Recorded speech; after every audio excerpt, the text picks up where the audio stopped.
Hi welcome to ఈటీ. అదృష్టం ఎప్పుడు ఎలా ఏ రూపంలో వస్తుందో ఎవరికీ తెలీదు. రుక్మిణి వసంత్ ప్రస్తుతం ఆమె పలు భాషల్లో సినిమాలు చేస్తూ ఎంతో బిజీగా మారిపోయారు. 2019లో బీర్బల్ ట్రయాలజీ సినిమాతో తన కెరీర్ను మొదలుపెట్టిన రుక్మిణి ఆ తర్వాత బాలీవుడ్లో అప్ స్టార్స్లో కనిపించారు.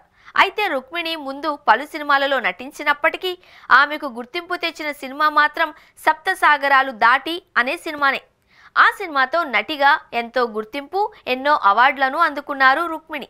సప్తసాగరాలు దాటి సైడ్ ఏ తర్వాత దానికి సీక్వెల్లో కూడా నటించి అందరినీ తన గురించి, తన నటన గురించి మాట్లాడుకునేలా చేశారు రుక్మిణి. శివరాజ్ కుమార్కు జోడీగా భైరతి రణగ్లో ప్రధాన పాత్రను పోషించిన రుక్మిణి ఆ తర్వాత నిఖిల్తో కలిసి అప్పుడో ఇప్పుడో ఎప్పుడో సినిమాలో నటించి ఆ సినిమాతో టాలీవుడ్కు పరిచయం అయ్యారు.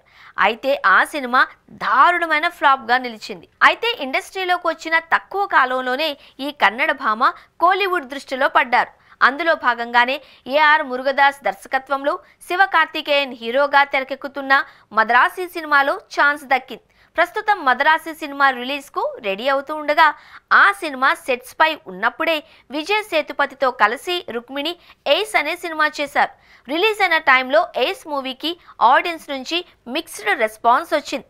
కాగా ఇప్పుడు రుక్మిణి చేతిలో 2 భారీ ప్రాజెక్టులు ఉన్నాయి. అందులో ఒకటి మ్యాన్ ఆఫ్ మాసెస్ ఎన్టీఆర్ హీరోగా ప్రశాంత్ నీల్ దర్శకత్వంలో వస్తున్న సినిమా కాగా, రెండోది కోలీవుడ్ స్టార్ విక్రమ్ హీరోగా 96 ఫ్రేమ్ కుమార్ దర్శకత్వంలో తెరకెక్కుతున్న సినిమా. ఈ 2 సినిమాల్లో రుక్మిణి హీరోయిన్గా నటిస్తున్నట్టు సమాచారం. ఇప్పటికే చర్చలు జరిగాయని, త్వరలోనే అధికారిక ప్రకటనలు రానున్నాయని తెలుస్తోంది. చూస్తూ ఉంటే ఈ 2 సినిమాలతో రుక్మిణి సౌత్ సినిమాల్లో భారీ క్రేజ్ను సొంతం చేసుకోవడంతో పాటు బిజీగా మారి సౌత్లో చక్రం తిప్పేట్టే కనిపిస్తోంది.